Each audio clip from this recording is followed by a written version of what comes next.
The views and opinions expressed in To the Point are those of the host of the program and its guests. They do not necessarily reflect the views or opinions of WGTE Public Media.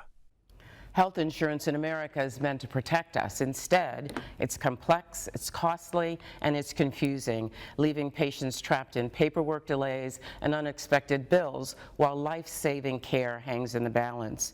Toledo Physician Dr. Jonathan Ross has long sounded the alarm about the sometimes irreversible harm these complications cause. He advocates for a simpler, more humane approach. When unnecessary complexity stands between patients and care, the consequences can be a matter of life and death. I'm Doni Miller. Let's get to the point.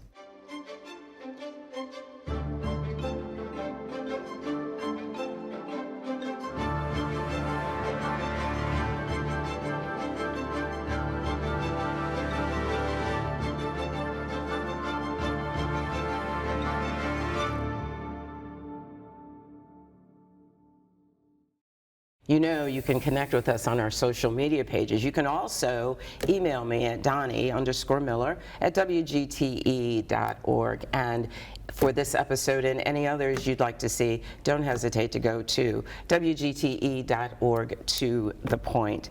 I am excited to talk about this particular conversation today, and more excited and honored to have our guest, Dr. Jonathan Ross, who is the Secretary of Healthcare for all Ohioans. In just a moment, you will understand why. So, from your point of view, first of all, welcome. I know how busy you are, and I really appreciate your I being appreciate here. the opportunity to be here and talk about some exciting stuff. So. Well, this is pretty critical stuff, quite frankly. Why don't you put the issue in brief context for our folks? Well, we have to remember that we've been trying for almost 100 years here in America. It's actually Theodore Roosevelt was the first president to propose that we have everybody covered by health insurance. Right. 1911. That's how long we've been fighting over this. And, you know, we still haven't achieved it. Now, there's other presidents, Roosevelt, the second Roosevelt, Franklin put it up there. Harry Truman tried twice. We had an incremental improvement, substantial one, with Medicare and Medicaid in 1965 under Lyndon Johnson. And then we had the HMO Act under Nixon, and then we had Clinton try and fail, and then we had Obama try and have, again, incremental success in expanding the Medicaid program, which was passed in 1965. That's kind of the quick history. But one of the things that's gone on as we've gone through this process is the ability to get covered for healthcare has gotten more and more complicated, and it's led to an army of people on both sides. On the provider side with doctors and hospitals, they've got to have people arguing to get paid. On the other side, we've got insurance companies who have their profits, and sometimes it's just the distrust of the provider system that's led to all this complexity. So the disease of our system over this time has been the ever-increasing amount of complexity. And a lot of that is related to the complexity of the financing and of the administration of the healthcare system. Just the other day, I looked at St. V's, where I worked for 40 years teaching and practicing primary care internal medicine and hospital medicine.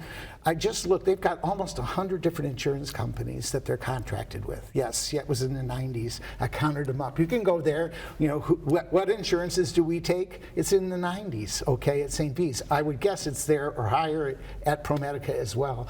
So we've got all this complexity, all these contracts, right? And those contracts are just with the hospital. Now imagine all the hospitals, imagine all the doctors, and all the complexity of those contractual relationships that are going on, all the promises that both sides are making about paying the bills, and making sure, and this is part of it, that it's even their bill to pay.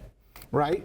So this complexity is actually sucking energy out of our healthcare system and making it way more expensive than any of our economic competitors around the globe, in particularly the Organization for Economic Cooperation and Development, the OECD. That's all the rich democracies over in Europe and Australia, New Zealand, Japan, places like that, Korea. So where's the patient in all of this? Yeah, great question, Doni. Where is the patient in all this? Coming to see the doctor. And so now what we've got is we've got the insured, right, But to some extent, we've got the underinsured, and then we've got the uninsured, and then we've got the unsure. Right. And the unsure is all of us, right? Because you'd never know when you go in whether you're going to get a surprise bill or what's going to happen. So this is the complexity that we're faced with. Will your insurance even cover? Is it even the one that's supposed to cover? For example, if you have an automobile accident and you've got medical liability on your auto, it may have to pay before the health insurance that you've got through your job, okay? So there's all this additional complexity behind the scenes where the insurers are trying to figure out whose bill it is to pay. Often there's multiple potential ones that are involved. So what would you say to those folks who would say, but Dr. Ross, we need this in order to make sure that the system of healthcare is sustainable? Well, I think it's just the opposite. Actually, this is sucking energy out of the system and making it less sustainable. If we actually look at what happens when you get the financial and administrative simplicity under control, you get tremendous savings. Tremendous savings. There's probably in the range of 10 to 15% of the dollars going to health insurance administration within the insurance side. And then you've got, on the flip side, you've got the doctors and hospitals with their army of people trying to get the money from the insurers. You've got another chunk of money that's administrative in the doctors and hospitals offices, the billing offices. So there's just tremendous amount of this administrative and due to the complexity and to some extent the profiteering that's going also in the insurance industry. You've got all this stuff that's floating around taking money away from the system that actually, if we didn't have all this complexity, we could cover everybody for the same amount of money. So we've really set up a system that's fairly incompatible with itself? Yeah, well, the complexity is incompatible with any good functioning. Anything, yeah. I mean, here's what I would say. There's a guy named Deming. I don't know if you ever heard of his name. He was a quality expert, and he went to the Japanese and talked with them about getting their cars up in quality, and they started beating us with the quality in their cars. And he has a saying, which is every system is perfectly designed to give exactly the results that it gives. Our system is perfectly designed to leave 30 million people out, to have 15% or so of the money wasted on administration and paperwork, and to have poor results too. Our outcomes, if you look at comparable outcomes, I think the best one you could look at, well, there are two. One is our life expectancy. All the other countries that have national health insurance and cover everybody, their life expectancies are better than ours. Some of that's also because they may have a better social support network than we do here in the U.S. They pay attention to the social determinants of disease more than we do, recognizing that if you don't pay attention to social determinants of health, you're going to end up paying for medical care on the other side of it, which is way more expensive. But so you've got that whole sort of situation that's going on where our outcomes are poor as well. Not just financial outcomes, our health outcomes. We spend twice as much as those other rich European democracies, and yet our outcomes are not as good. And there's no question about the data. And the thing that really bothers me the most, there's a statistic that they look at carefully in OECD, which the US is part of. It's called deaths from diseases that are treatable, okay? Right. And we have made very little progress in that. You've got a few countries that have made 20% drops in deaths due to treatable disease. We've made like 5. So they're 4 times better in getting that under control. Some of it is because we have 30 million people who have no coverage at all and show up late. That's right. You know, and we don't generally think about it this way, but I read an article in a recent edition of The Atlantic, and it was about a family that didn't have insurance, and they talked about how undignified the process is and how it made them feel like they were begging for something that they felt that they had a right to. I mean, there is a Samaritan tradition that is out there in healthcare, right? The parable of the Good Samaritan, right? The priest walks by the injured person on the road. The rabbi walks by the injured person on the road. Finally, a Samaritan, who's the enemy of the Israelites, and again, Jesus at that time was a Jew, you know, he stops. The Samaritan, the enemy stops and helps the guy who's injured by the road. That's right. I mean, and so that was his answer to somebody said, who is our neighbor? Okay, that was the challenge that at the time of the telling of the parable of the Good Samaritan. Who is our neighbor? And that was Jesus' answer, which was, even your enemies are your neighbor. And if you think about it, for doctors, let me give a kind of a terse example, but we dug Saddam Hussein out of a rat hole over in Iraq, and our best army doctors fixed him up just so we could hang him. Right? There's no judgmental attitude allowed in healthcare. It just shouldn't be there, right? We're not the judges of your value. We have no idea what the rest of your life is going to be like and what contribution you will or won't make to society. It's our job to see another suffering human being and use our skill to try and relieve that suffering. You don't want a doctor to be judging you on the color of your eyes or or anything else, yeah, right. That's right. So the bottom line on it is that Samaritan tradition is being whittled away by a system that is focused on administrative baloney and profiteering. And we, as doctors and as nurses too, want to get back to where we can focus on the patient and provide the best care we know how to provide. There's an epidemic of burnout among physicians and nurses, and I think a lot of it is because we're expected to deal with the paperwork before we deal with the patient. Yeah, and I think what some folks don't really understand is that the expertise of physicians like yourself is being challenged by folks who are less qualified. Those folks are actually deciding in so many ways the path of treatment. Right. So, and again, is it working? That's right. So I would challenge it on that basis. I'd say, how's this working out for us? Right. 30 million uninsured, the worst outcomes in the OECD. This whole idea that doctors are doing too much. No, we do fewer visits. That the hospitals are over-treating people. No, we have fewer hospital days. Right. I mean, it's not that we're doing too much of the stuff. We're actually, for some populations, doing way too little. Well, I know that you have investigated some models in some other places and actually have some thoughts of your own. We're going to go to break, and we come back. Can we talk about that? Sure, absolutely. All right, you stay with us. We will be right back. To me, community means connecting to others. I'm Doni Miller, and welcome to The Point. I love CBS Kids! We're a community committed to education. Discover new ideas, dive into exciting subjects, and engage with the world around you. I would send them personally a t-shirt. Crime doesn't pay in the old West End, pass it on. That's how we cleaned up the neighborhood. Vision loss for people is not the end. It's a story, it's the next chapter. WGTE Public Media invites you to Get Out and Play Day. Monday through Friday, it's the 419 powered by WGTE. With Matt Killam, Gretchen DeBacker, I'm Kevin Mullen. What can people expect on the show? It's going to be an hour, a reminder of why this is a great place to live, work, and play. WGTE, where you come to watch, listen, and learn. Connect with us on our social media pages. You know how to do that. You also know how to email me at Doni_Miller@WGTE.org. And again, for this episode and any others you'd like to see, please go to WGTE.org. To the point, we have the amazing Dr. Jonathan Ross with us today.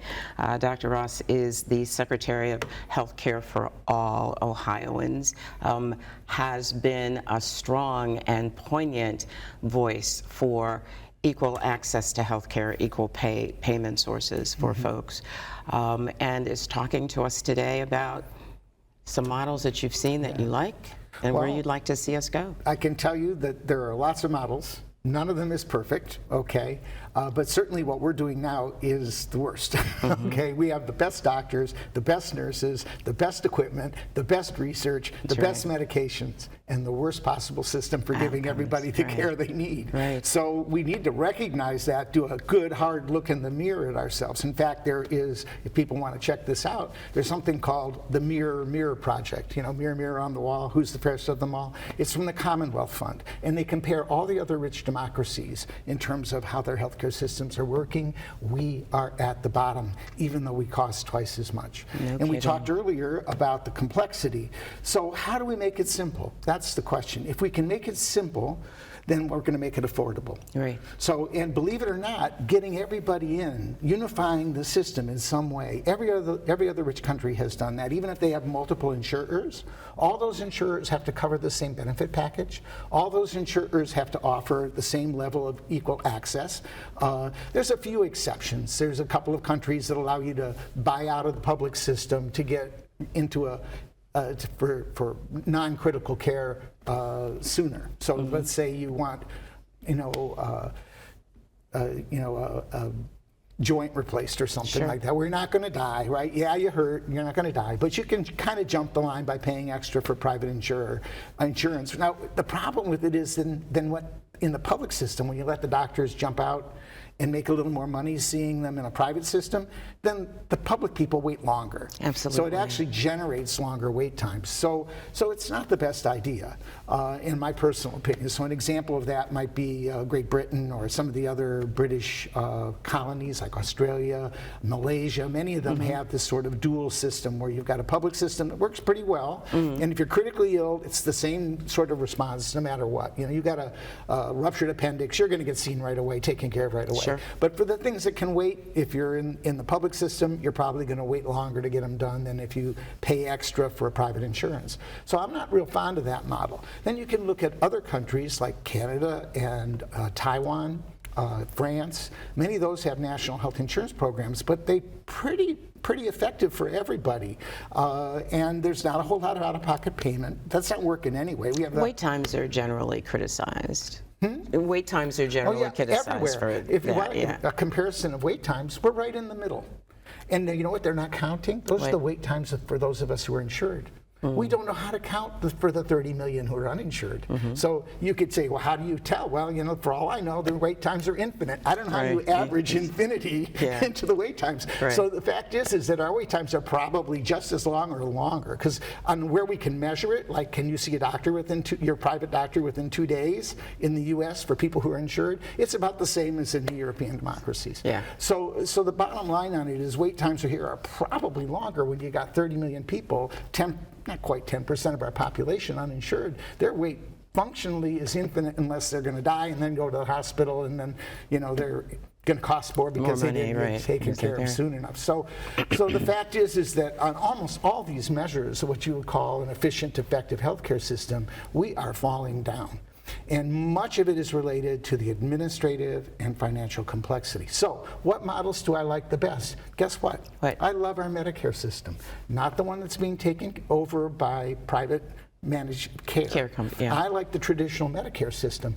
And what we've done is we've looked at the simplicity of that. Traditional Medicare, for the parts that it covers, because you have to buy an additional policy to cover the 20%. That was a compromise that Lyndon Johnson made when Medicare was founded with the doctors and with the insurance companies to get Medicare passed, which was you have to pay 20%. So what do you like about it? Well, what I like about it is simplicity. It's everybody's in, nobody's out. You hit the right age, you're in, right?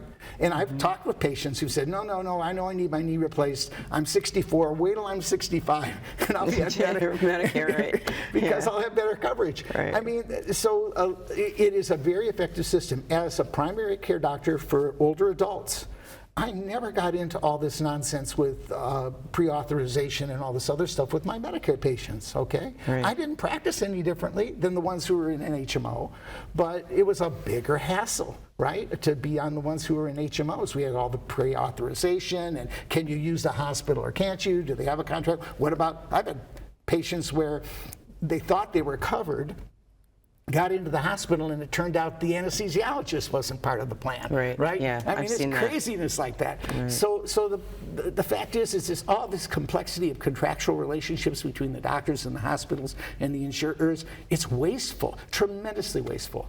Whereas in the traditional Medicare system, you have very little of that. Now, in the piece that is the supplemental coverage, you're back into that private insurance system again. You're not into pre-authorization with that, but you're into the administrative overhead of the insurance company. And again, you've got to make sure that that's looked at too. But so go to simplicity. Cover it all. One system covering it all. That would be the ideal. And we've actually looked at that. The Congressional Budget Office looked at a Medicare for All bill that was proposed by Sanders and Jayapal, and they said we can cover everybody, no co-payments or very minimal ones, no deductibles, any hospital, any doctor, anywhere in the country.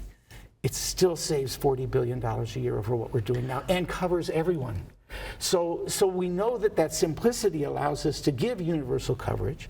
If you actually look at what that would mean for doctors, it would mean that the 30% of people, 30 million people who aren't paying them are suddenly going to be paying patients, right? They're actually going to do better. So's the hospital. Even better yet would be most hospitals. I was part of this all the time as running the outpatient clinic at St. V's for adults. We had to set a budget. Well, let's just do that. Say, no, we're not going to bill by person. We're just going to get you, we'll look at your budget. If it's a legit budget, we're going to give you what you need, 1/12 of it every month. Well, you know, there's somebody out there watching who's screaming at you right now, saying, but you don't get it. This is a business. No, they don't get it. Medicine is a business. No, I mean, they don't get it. It shouldn't be a business, and that's not working out for us. If we actually, you know, there's certain things that have to be in place for a product to get the benefits of the market forces, right? You've got to have a good understanding of the product. You've got to be able to choose to walk away from the deal, okay? You've got to have the type of savvy to use it appropriately. I mean, all these things are missing in the normal doctor-patient relationship. Let me give an idea. Somebody comes to me, they've got chest pain. I'm a pretty good doc, and I examine it. I'm not sure, but listening to them, where it could be their heart, could just be heartburn, it could just be indigestion or something, right? I'm not going to be able to really figure that out in somebody who's at risk. Let's take somebody who's maybe got a little bit of blood pressure, touch of diabetes, if there is such a thing, and they're in their 60s. I'm not going to send that person home. I'm going to say you probably need some cardiac testing to make sure this won't kill you. So to really get a final diagnosis, I'm going to have to do some very expensive testing, and even I don't know ahead of time whether that's going to work out or not. That patient, the next thing that might happen is they might have a very abnormal stress test. They're seeing the cardiac surgeon and having open heart surgery, $200,000, okay? Or they're at the drugstore picking up the antacid I ordered for them. You know, I mean, it's like you can't know that ahead of time. It's just not a normal product. So, and there was a guy, won a Nobel Prize, talking about, he called it information asymmetry in healthcare, where the doctors know more than the patient. And of course, we spent 20 years getting in school doing that sort of stuff, getting to the point where we wouldn't know more. But the fact is that you can't know ahead of time with even the most common patients that walk into your office whether you're dealing with something really serious or not. So how do we move away from where we are? We're pretty entrenched in this right now. Yeah, you're right. So I've come to the conclusion that what we need to do is we need to do it as local as we can get it. So I've been active both nationally. I was past president of Physicians for National Health Program. They think we should have an improved expanded Medicare for all. We've got a relationship with National Nurses United Union. They think we should have improved expanded Medicare for all.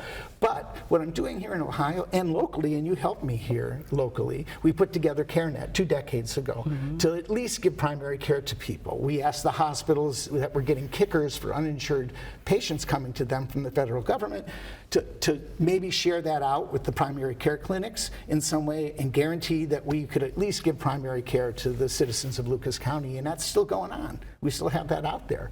The other thing that we can do is we can look at Ohio, particularly, and this is what we're really involved in now in Healthcare for All Ohioans.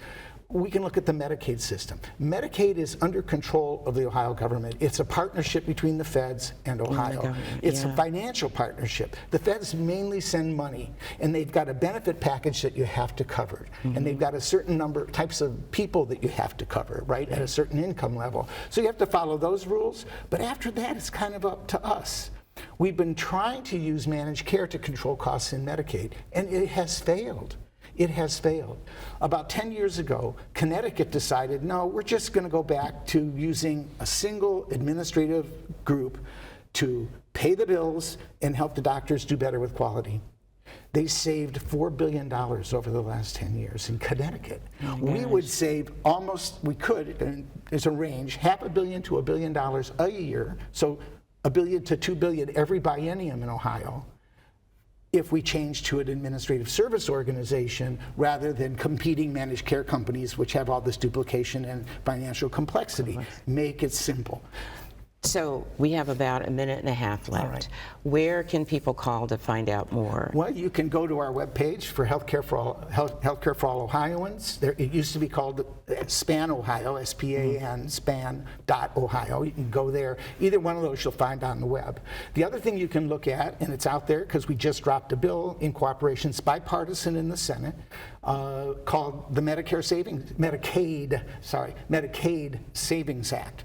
And we're predicting that we're going to be able to make savings. And as you probably know, the feds have made big cuts to Medicaid. So those savings are going to help us keep people covered. They're going to keep the doctors happy with being able to see Medicaid if we can keep the incomes up. We've built into the bill that all the savings, that $500 million to $1 billion a year that we hope will save, because Connecticut did, we hope that what we'll see is that money goes to treating people better in Medicaid, that they'll keep their access, they'll be able to stay on Medicaid, we'll be able to pay the doctors a little bit more for seeing them.